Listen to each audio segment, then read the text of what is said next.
Il est 20h30 ici à Paris. Merci de votre fidélité à notre chaîne. Comme chaque jour, à 7h du lundi au jeudi, c'est On va plus loin. À mes côtés en plateau ce soir, Patricia Alémonière. Bonsoir. Bonsoir. Grande reporter, merci d'être là. Face à vous, Bruno Darou, bonjour. Bonjour Florent. Chroniqueur international ici, bien sûr, à France 24. Ensemble, on va parler aujourd'hui présidentielle américaine. Le vote, c'est dans 15 jours maintenant. Hier, Kamala Harris a fêté ses 60 ans en compagnie notamment de Stevie Wonder. Donald Trump était, lui, dans un McDonald's pour jouer l'employé. Alors, quelles sont les dynamiques? On fera notamment un point sur les derniers sondages. Au programme également aujourd'hui, la Moldavie, pays à la croisée des chemins où Moscou rêve d'étendre son influence. Double scrutin hier. Une présidentielle, un référendum pour ou contre l'Union européenne. Et c'est le oui qui l'emporte d'un cheveu. 50,4%, c'est extrêmement serré. On verra bien sûr tout cela en détail tout à l'heure. Plus que 15 jours donc.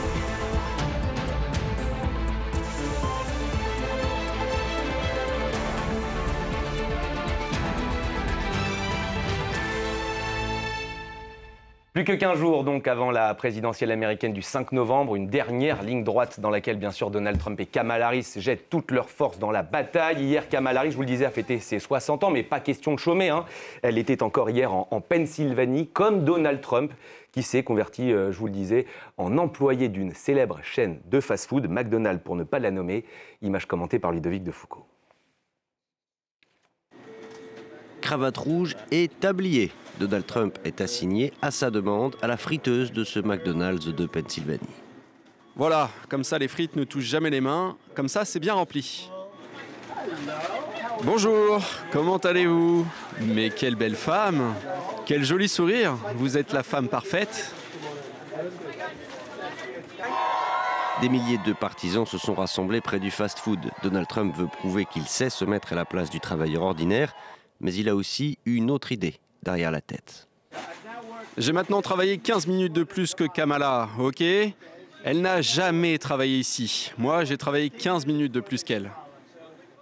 La candidate démocrate affirme avoir eu un job d'été chez McDonald's en Californie en 83 quand elle était étudiante. Donald Trump affirme que cela est un mensonge sans que son équipe de campagne n'ait apporté d'éléments pour le prouver.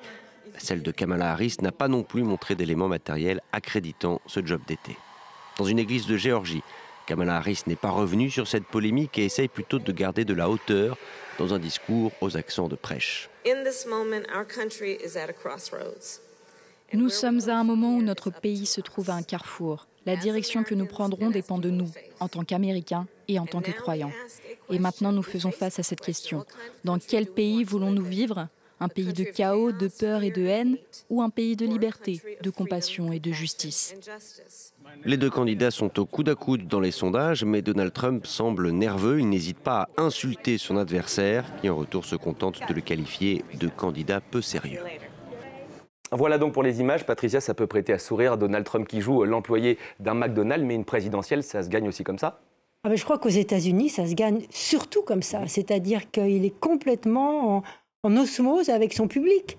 Ce public, qu'est-ce qu'il vise aujourd'hui? C'est la classe moyenne déclassée, j'ai envie de dire. Et la classe moyenne déclassée, c'est celle qui va au McDo en permanence. Et lui d'ailleurs dit, moi j'adore les McDo, les Big Mac avec un milkshake, etc. Enfin, il dit c'est sa nourriture de base. Donc en plus, il ne ment même pas sur ses goûts culinaires, j'ai envie de dire. Et donc, ce discours totalement populiste plaît. Et c'est ce qu'on pourrait presque reprocher, vu de l'Amérique, à Kamala Harris, qui, elle, c'est le côté smart de la côte ouest quand même. Elle a beau invoquer ses origines à moitié africaines, à moitié indiennes, oui, c'est ça. Eh bien, elle incarne quand même le côté chic de la côte ouest. Donc, elle rame pour essayer de séduire, parce que c'est là-dessus que ça va se jouer, cette fameuse classe moyenne déclassée. Alors, elle leur a promis des choses sur un plan économique, mais elle est pas en adéquation avec cette catégorie de la population. J'ai envie de dire, elle est trop chic, en quelque sorte. Elle est pas assez populaire, elle a beau embrasser les femmes, faire des hugs, comme disent et des câlins à tout le monde. C'est pas ça qui marche. Ce qui marche, c'est d'aller dans le McDo, de dire des grossièretés, et parce que c'est ça la télé-réalité américaine, et donc c'est ça qui plaît, en quelque sorte. Alors, on va voir si ça va plaire maintenant, jusqu'au jour où ils vont mettre le bulletin dans l'urne. Et là, vous l'avez dit, les sondages sont très, très justes. La cible, c'est qui de cette opération de communication, Bruno, comme le disait Patricia, la classe moyenne déclassée? Oui, alors la cible, effectivement, c'est cette classe moyenne déclassée. C'est globalement son électorat, mais peut-être qu'il vise un peu plus large, parce que là, il fait un peu coup double, en fait. Il y a d'abord le phénomène... C'est en Pennsylvanie, on le rappelle. Hein. Oui. Dans un État clé. Un peu l'État clé des États clés, voilà. Si on peut dire. Et il fait un peu coup double parce que il dit, bah regardez les gars, moi je suis comme vous, voilà, je mets mon truc, je gère les friteuses, je suis capable de faire ça. Enfin, la ficelle est un peu grosse, mais ça marche. Bah ouais, mais la ficelle est grosse, mais c'est un homme de télévision, Donald Trump. Faut pas l'oublier, il sait très bien faire ça.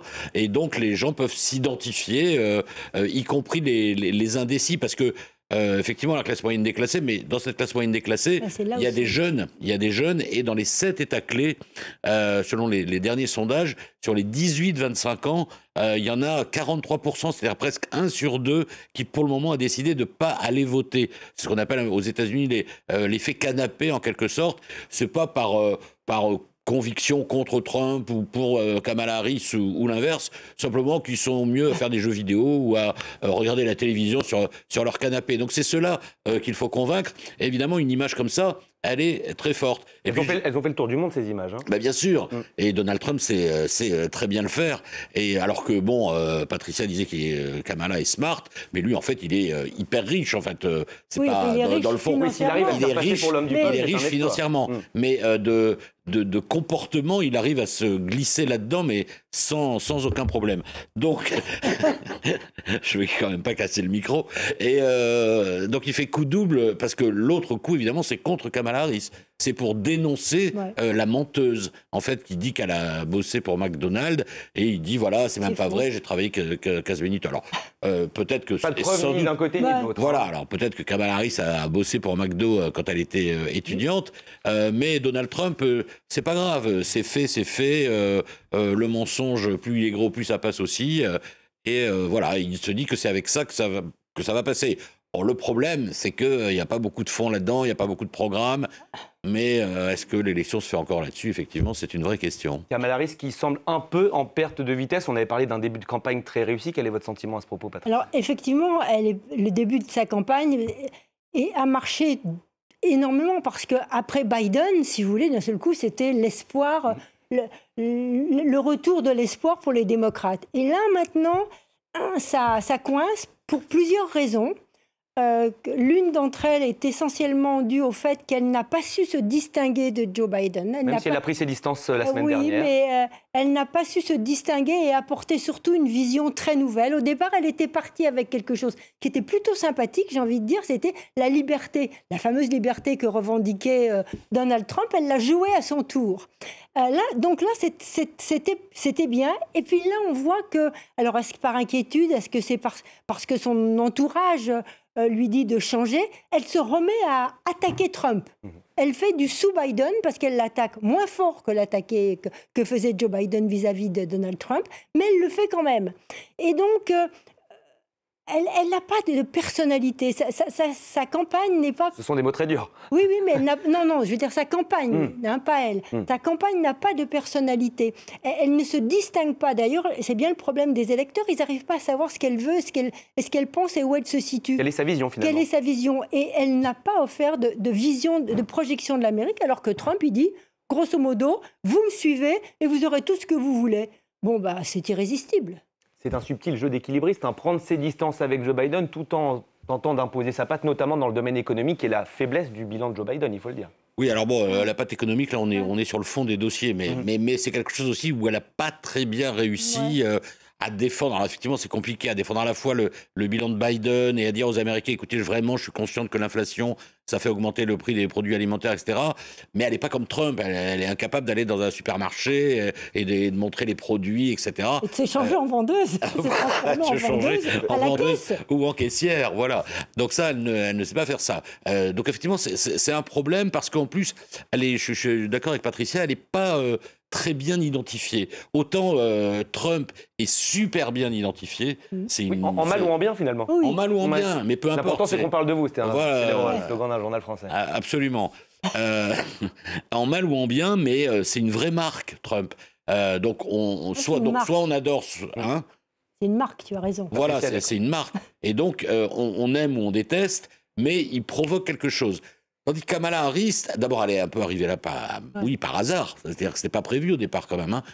Joe Biden s'est retiré, elle est arrivée là. Donc, il y a eu le moment de soulagement qui a joué en sa faveur. Là, avec des dons immenses. Voilà, avec des dons immenses qui continuent quand même. Les dons sont supérieurs à ceux de Trump. Mais elle a un peu de mal à établir le contact de manière un peu charnelle, très incarnée. Donc, on verra, mais effectivement, ça explique peut-être que ça s'annonce très, très serré. Alors, au niveau national, elle est quand même un peu en avance, mais justement, les sondages... Comment ? Je voulais justement vous soumettre ce sondage-là, qui est publié par la plateforme 538. Kamala Harris serait crédité de 48,2%, Donald Trump, lui, de 46,4%. Mais ce sont des sondages nationaux qui disent finalement très peu du scrutin qui se joue État par État. On le sait bien, ces élections vont se jouer parfois canton par canton, même pas État par État, canton par canton, sur quelques dizaines, même pas milliers d'électeurs. Donc les sondages nationaux ne veulent rien dire, parce que souvenez-vous Hillary Clinton, souvenez-vous même Joe Biden, qui avait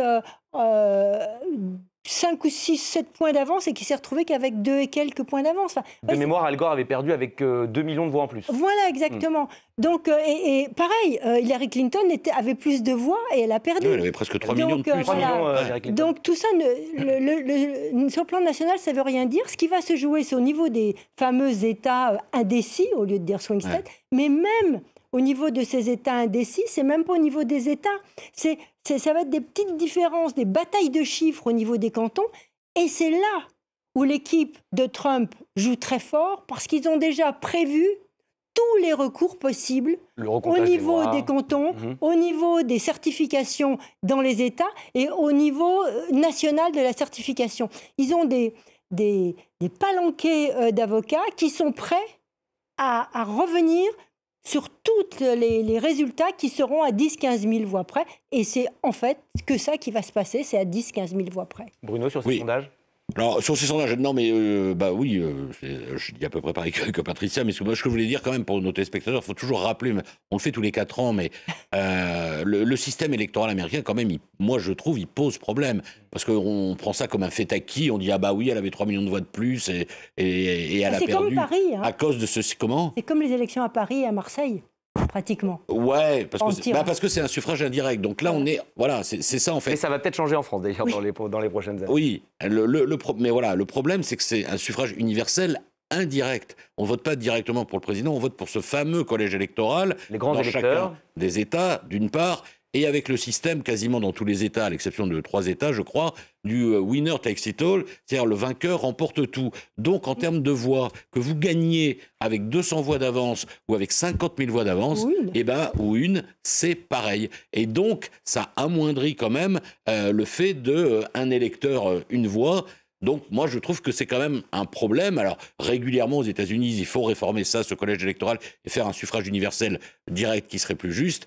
Mais en fait, on s'aperçoit que rien ne bouge. Mais je trouve que c'est un problème sur le fonctionnement de la démocratie américaine, parce qu'effectivement, sur à peu près 160 millions d'électeurs qui vont se prononcer, on va s'intéresser à quelques milliers, quelques dizaines de milliers, dans quelques États bascules ou clés, comme on veut, puisque les autres sont acquis d'office à l'un ou à l'autre. Oui, il y a des États qui ne voient jamais les candidats, et la Pennsylvanie qui les voit tous les jours. Mais et à l'intérieur de la Pennsylvanie, c'est des cantons qui les voient plus.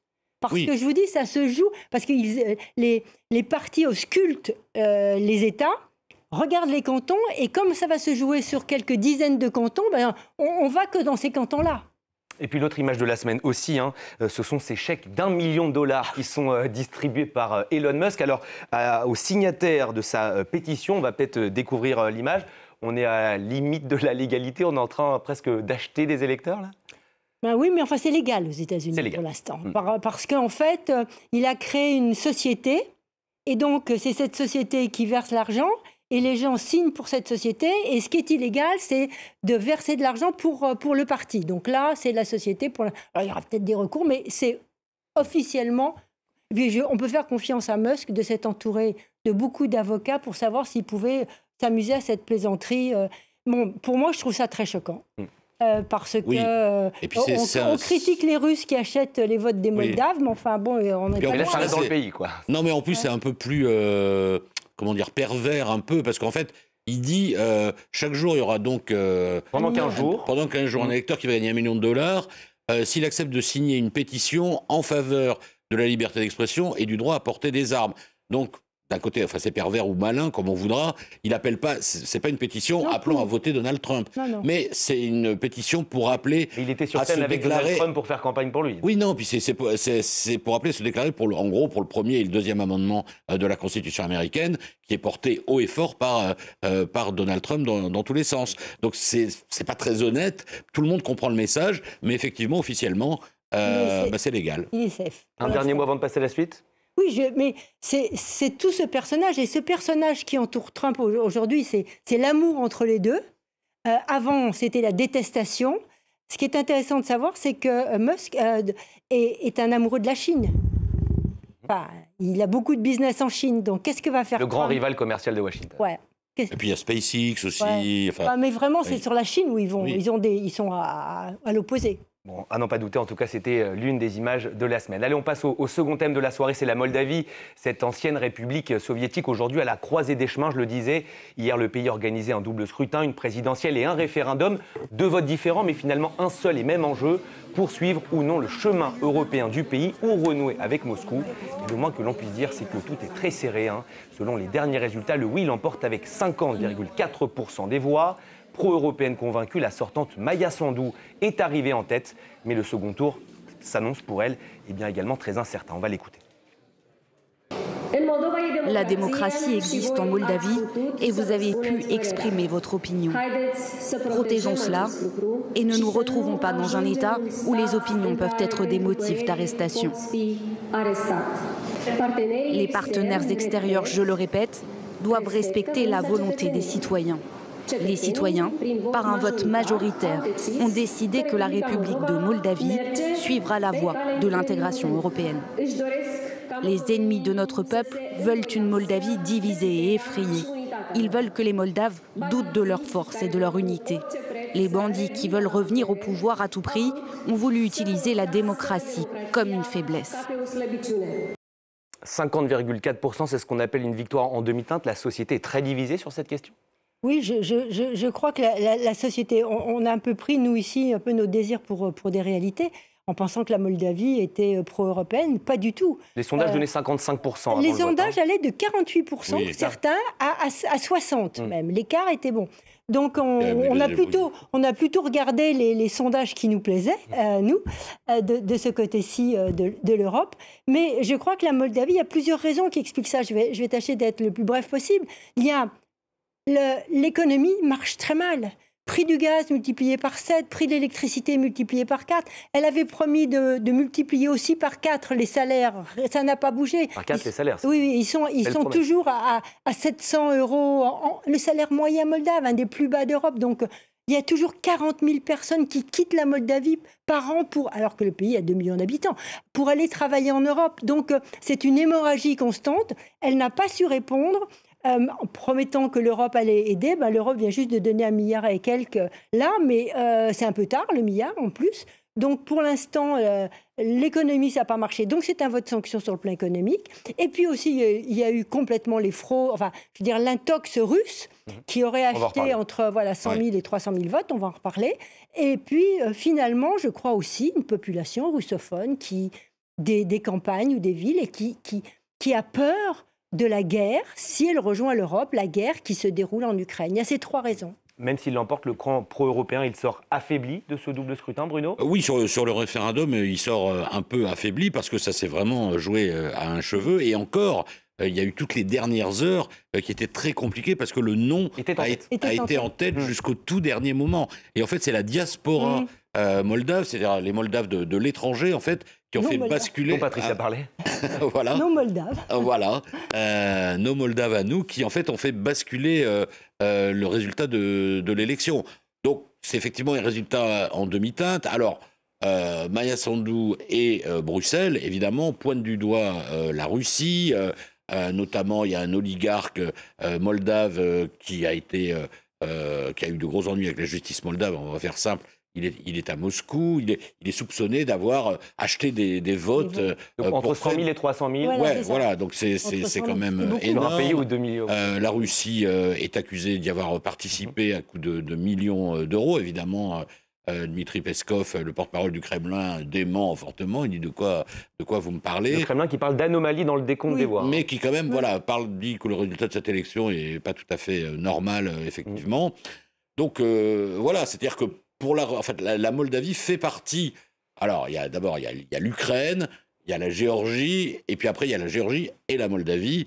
C'est-à-dire ça fait partie de ce bras de fer quand même entre l'influence russe et l'influence européenne. Et on voit effectivement qu'en Moldavie, c'est plus serré qu'en Géorgie, par exemple, et que la population est assez attachée. Il faut rappeler quand même que ça a été une république soviétique pendant plus de 70 ans, et que, en plus, il y a la fameuse Transnistrie, quand même, où il y a des soldats russes, tout près de... Une région séparatiste pro-russe, en gros. Séparatiste pro-russe, tout près de l'Ukraine. La Moldavie est coincée entre l'Ukraine et la Roumanie. Donc, effectivement, les gens, il y a effectivement la situation économique, mais il y a aussi la situation géographique. Oui. Les gens ils ont peur quand même, d'où ce résultat en demi-teinte, plus les ingérences russes, si elles sont avérées. Voilà. Et justement, Ursula von der Leyen, elle nous parle aujourd'hui d'une interférence sans précédent. Ces jeux d'influence, c'est uniquement, entre guillemets, l'achat de voix. Comment ça se concrétise ? Là, on sait que la Russie a créé une structure avec énormément d'argent pour perturber tout le jeu démocratique, aussi bien aux États-Unis, en France, en Europe, etc. Donc la Moldavie n'y échappe pas, mais sur la Moldavie, là, toutes les informations se recoupent. L'effort a été, comparé à la population, en termes de budget mis sur ces 2,5 millions d'habitants, a été massif. Et donc cet effort massif, eh bien, ça a été effectivement acheter des voix. Vous savez, quand vous êtes au fin fond de votre village, que vous n'avez pas un centime pratiquement, que vos enfants sont partis, que vous êtes âgés, qui sont partis en Europe, en France, n'importe où pour travailler, on vous propose 100 € ou 50 €. Mais c'est énorme. Pour aller voter, vous allez voter, vous n'allez pas vous compliquer la vie. Surtout si vous craignez... Il y avait des chèques d'1 million aux États-Unis, là c'est des chèques de 50 €. C'est plus petit, mais c'est au niveau du niveau de vie. Et donc, vous allez voter. D'autant plus qu'en plus, vous avez peur que la guerre qui se déroule en Ukraine arrive chez vous. Si on rejoint l'Europe, vous allez 2 fois plus voter. Vous prenez l'argent et vous êtes même content d'aller voter. Donc, cette influence russe, elle a joué sur un climat, sur une société qui était aussi prête à la recevoir. Il y avait un terreau. Il y avait un terreau fertile, et donc ils n'ont fait que jouer sur ce terreau et à l'entretenir. Et c'est bien là le problème pour les élections qui vont se dérouler présidentielles pour la présidente actuelle. Il n'est pas du tout certain qu'elle soit réélue. Oui, parce qu'en fait, hier, il y avait le référendum et le premier tour de l'élection présidentielle. Second tour, le 3 novembre. Oui, voilà. Alors, effectivement, quand on regarde les chiffres, on se dit, c'est bon pour Madame Sandou, la présidente sortante, puisqu'elle a obtenu 42%. Dans nos pays, quand vous faites 42% dans un premier tour, en principe, vous êtes tranquille pour le deuxième tour. Sauf que là, effectivement, son adversaire a fait 26%, donc là, on se dit... il est dans les choux, mais en fait, c'est pas si simple que ça, parce qu'il y a plein de petits partis pro-russes. Il a beaucoup de réserves de voix, donc, et Mme Sandou n'en a quasiment plus. Donc, le résultat, le 3 novembre, va s'annoncer très serré. Et si elle perd l'élection, alors là, pour l'Europe, ce sera catastrophique. Puis alors, le référendum... on peut lui dire au revoir. Oui, on peut lui dire au revoir. Le pays se dirige sur la même voie finalement que la Géorgie, dont on parlait tout à l'heure, même si la Géorgie a fait au moins 2 pas vers Moscou avec la loi sur la sécurité nationale et les lois anti-LGBT. Je crois que la situation en Géorgie est très inquiétante, effectivement. La Géorgie est en train totalement de basculer dans le giron de Moscou, avec les lois sur la liberté, avec les statues de Lénine qui poussent comme des champignons après la pluie dans toutes les villes et villages avec là aussi géorgiens. Un milliardaire qui est à la ficelle. Avec un milliardaire qui est en embuscade, qui n'est pas Premier ministre, mais qui est en fait de facto le Premier ministre. Non, la situation... Moscou, ce qu'il veut, c'est reconstituer son glacis. C'est tout. Et alors, la seule chose, j'en finis là, est-ce qu'il va s'arrêter au glacis? Et c'est les Estoniens et les Lituaniens sont un peu inquiets, et sont d'autant plus inquiets qu'ils se demandent si l'OTAN volera à leur secours en cas d'invasion. S'il y a un Moldave qui nous regarde ce soir, et en cas de victoire, si des Moldaves nous regardent ce soir, y a-t-il un motif d'espoir pour le camp pro-européen là dans les... Il faut qu'ils se mobilisent. Il faut qu'ils se mobilisent, oui. Il faut qu'ils aillent voter. Convaincre les autres. Voilà, on ne va pas dire acheter des voix. On va dire convaincre. D'aller voter. Alors après, d'après ce que j'ai lu, moi je ne suis pas un spécialiste de la Moldavie, mais enfin, face à ces pratiques d'ingérence russe, apparemment, la Moldavie, les autorités moldaves ont été quand même pas mal aidées, notamment par les Européens. Même les Français. Même les Français, voilà, pour contrer un peu ces tentatives. Donc, ça a eu un effet moindre. Mais vous voyez que ça s'est joué quand même vraiment à un cheveu. Et ça reste effectivement préoccupant. Et puis, effectivement, Patricia a raison. La Russie mène donc cette fameuse guerre hybride. C'est-à-dire contre l'Ukraine, c'est l'offensive militaire. Mais il y a tout le reste. Il y a la Géorgie, il y a la Moldavie, et il y a le cyber. Et il y a nous. Voilà, et il y a nous. Nous, on Occidentaux. est tentative de déstabilisation, effectivement, en permanence, et c'est parfaitement délibéré. Ça avait commencé aux États-Unis en 2016, et puis même l'élection d'Emmanuel Macron, oui, avec les Macron Leaks. Merci Patricia. Merci Bruno. Merci Florent. Très vite, comme d'habitude. Une petite pause et un nouveau journal arrive très vite sur notre antenne, dans moins de 5 minutes. À tout de suite.